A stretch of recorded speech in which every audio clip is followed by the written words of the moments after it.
कहानी शुरू करने से पहले एक छोटी सी विनती।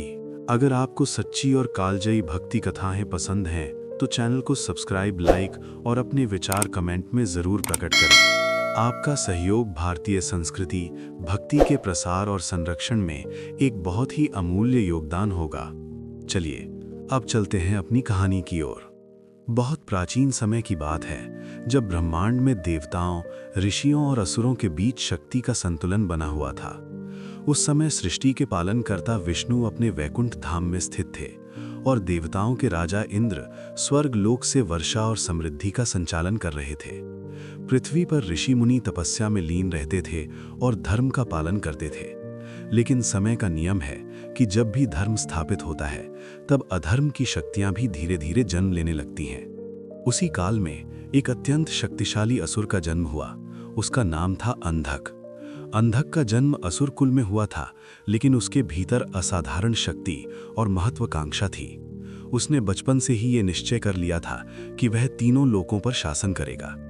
इसके लिए उसने घोर तपस्या करने का निर्णय लिया। वह हिमालय के घने जंगलों में गया और वर्षों तक कठोर तप करने लगा। उसकी तपस्या इतनी कठोर थी कि देवताओं के लोक तक उसकी ऊर्जा की तरंगें पहुंचने लगी थीं। अंततः उसकी तपस्या से प्रसन्न होकर ब्रह्मा उसके सामने प्रकट हुए। ब्रह्मा ने उससे वरदान मांगने को कहा। अंधक ने चालाकी से ऐसा वरदान मांगा जिससे वह लगभग अजेय हो जाए। उसने कहा कि उसे केवल वही व्यक्ति मार सके जो स्वयं शिव का समान रूप हो और जिसकी दृष्टि तीनों कालों को देख सके। ब्रह्मा ने उसकी तपस्या से प्रसन्न होकर उसे ये वरदान दे दिया। वरदान मिलते ही अंधक का अहंकार बढ़ गया। उसने अपनी विशाल सेना के साथ तीनों लोकों पर आक्रमण करना शुरू कर दिया। देवताओं के नगर नष्ट होने लगे, ऋषियों के आश्रम जलाए जाने लगे और पृथ्वी पर भय का वातावरण फैल गया। देवताओं ने कई बार युद्ध किया, लेकिन अंधक को कोई पराजित नहीं कर सका, क्योंकि ब्रह्मा के वरदान के कारण वह लगभग अमर हो चुका था।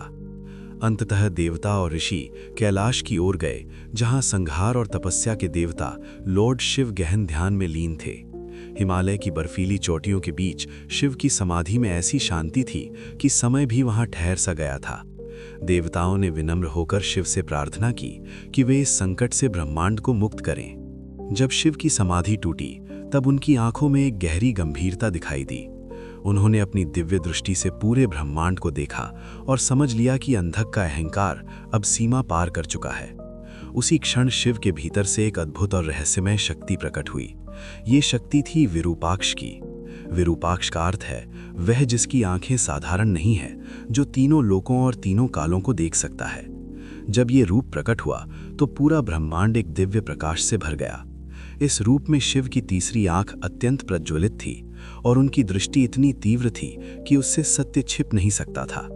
देवताओं ने जब इस रूप को देखा तो उन्हें समझ में आ गया कि अब अंधक के अंत का समय आ चुका है। विरूपाक्ष ने धीरे धीरे अपने त्रिशूल को उठाया और युद्ध के लिए प्रस्थान किया। उनके कदमों की ध्वनि से पर्वत कांपने लगे और आकाश में बिजली चमकने लगी। जब विरूपाक्ष युद्ध भूमि में पहुंचे तब अंधक अपनी विशाल सेना के साथ खड़ा था। वह अपने वरदान के कारण निडर था और उसे विश्वास था कि उसे कोई पराजित नहीं कर सकता। लेकिन जब उसने विरूपाक्ष की आंखों में झांका तब पहली बार उसके मन में भय की एक हल्की सी छाया उत्पन्न हुई। विरूपाक्ष की दृष्टि केवल शरीर को नहीं देखती थी, बल्कि आत्मा के भीतर छिपे अहंकार को भी देख लेती थी। उन्होंने अंधक से कहा कि यदि वह अभी भी अपने अहंकार को त्याग दे और धर्म का मार्ग अपनाए तो उसे क्षमा किया जा सकता है।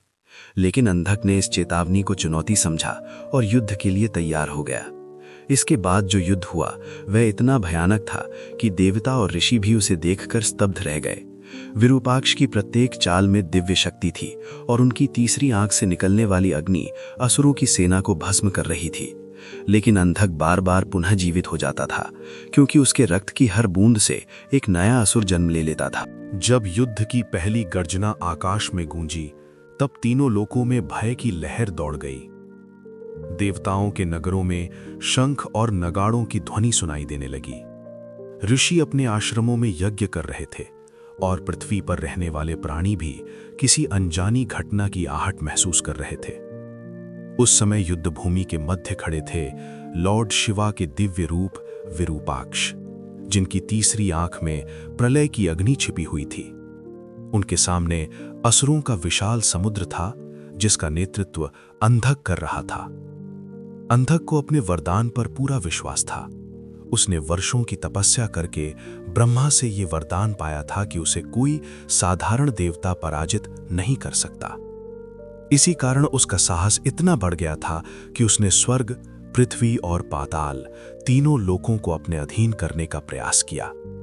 लेकिन उस दिन उसके सामने जो शक्ति खड़ी थी वो केवल एक देवता की शक्ति नहीं थी, बल्कि स्वयं ब्रह्मांड के संतुलन की शक्ति थी। विरूपाक्ष की आंखों से निकलने वाली तेजस्वी ज्योति को देखकर असुरों की सेना कुछ क्षण के लिए स्तब्ध रह गई। ऐसा प्रतीत हो रहा था जैसे उनकी दृष्टि केवल युद्धभूमि को नहीं बल्कि पूरे ब्रह्मांड को देख रही हो। उनकी तीसरी आंख में भूत, वर्तमान और भविष्य तीनों का ज्ञान समाया हुआ था। यही कारण था कि उन्हें विरूपाक्ष कहा गया, वो जिसकी दृष्टि साधारण नहीं बल्कि दिव्य है। अंधक ने अपनी विशाल सेना को आक्रमण का आदेश दिया। हजारों असुर एक साथ गरजते हुए आगे बढ़े। उनके हाथों में भयानक अस्त्र शस्त्र थे और उनकी गर्जना से धरती कांप उठी। लेकिन विरूपाक्ष स्थिर खड़े रहे, मानो पर्वत की तरह अडिग हों। जब असुरों की सेना उनके समीप पहुंची तब उन्होंने धीरे धीरे अपना त्रिशूल उठाया। उस क्षण आकाश में बिजली चमकी और एक भयंकर गर्जना हुई। विरूपाक्ष के त्रिशूल से निकलने वाली दिव्य ऊर्जा ने असुरों की पहली पंक्ति को पल भर में नष्ट कर दिया। लेकिन युद्ध अभी समाप्त नहीं हुआ था। अंधक की सेना बहुत विशाल थी और वो स्वयं भी अत्यंत शक्तिशाली था। युद्ध कई दिनों तक चलता रहा। देवता आकाश से इस युद्ध को देख रहे थे और प्रार्थना कर रहे थे कि धर्म की विजय हो। वहीं दूसरी तरफ असुर अपनी पूरी शक्ति के साथ आक्रमण करते रहे। हर बार जब विरूपाक्ष किसी असुर को पराजित करते तब अंधक का रक्त की बूंदें भूमि पर गिरती और उनसे नए असुर जन्म लेने लगते। ये दृश्य देखकर देवता भी चिंतित हो गए। ऐसा लग रहा था कि अंधक को हराना असंभव है। लेकिन विरूपाक्ष की दिव्य दृष्टि ने इस रहस्य को समझ लिया। उन्होंने देखा कि अंधक की शक्ति उसके रक्त में छिपी हुई है। यदि रक्त भूमि पर गिरता रहेगा तो युद्ध कभी समाप्त नहीं होगा। तब विरूपाक्ष ने अपनी योग शक्ति से एक अद्भुत कार्य किया। उन्होंने अपनी ऊर्जा से कई दिव्य शक्तियों को उत्पन्न किया, जिन्हें मातृकाएं कहा गया। ये दिव्य शक्तियां युद्ध भूमि में प्रकट हुईं और उन्होंने अंधक के हर रक्त की बूंद को भूमि पर गिरने से पहले ही ग्रहण करना शुरू कर दिया। अब अंधक की शक्ति धीरे धीरे कम होने लगी, उसकी सेना कमजोर पड़ने लगी और उसका आत्मविश्वास भी डगमगाने लगा। पहली बार उसे यह महसूस हुआ कि शायद वो इस युद्ध को जीत नहीं पाएगा। युद्ध के अंतिम क्षणों में विरूपाक्ष सीधे अंधक के सामने आ खड़े हुए। दोनों के बीच भयानक संघर्ष हुआ। अंधक ने अपनी पूरी शक्ति से प्रहार किए, लेकिन विरूपाक्ष की दिव्य शक्ति के सामने वो टिक नहीं सका। अंत में विरूपाक्ष ने अपने त्रिशूल से अंधक को भेद दिया। जब त्रिशूल अंधक के शरीर में प्रवेश किया तब उसका अहंकार उसी क्षण टूट गया। उसके भीतर की अंधकारमय शक्ति समाप्त होने लगी और उसके मन में पश्चाताप उत्पन्न हुआ। उसने समझ लिया कि वो जिस शक्ति से युद्ध कर रहा था वो कोई साधारण शक्ति नहीं बल्कि स्वयं महादेव की शक्ति थी। अंधक ने धीरे धीरे अपना सर झुका दिया और विरूपाक्ष के चरणों में गिर पड़ा। उसने अपनी भूल स्वीकार की और क्षमा मांगी। विरूपाक्ष का हृदय क्रोध से भरा हुआ नहीं था, बल्कि वो न्याय और करुणा का प्रतीक था।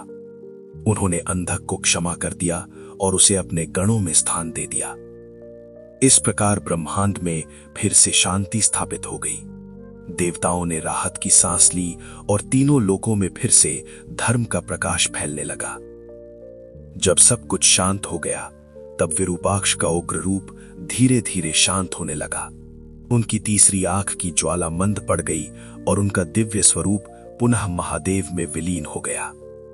लेकिन उस दिन से ये कथा पूरे ब्रह्मांड में फैल गई कि जब भी अहंकार और अधर्म अपनी सीमा पार कर जाते हैं तब शिव का विरूपाक्ष रूप प्रकट होकर संतुलन को पुनः स्थापित करता है।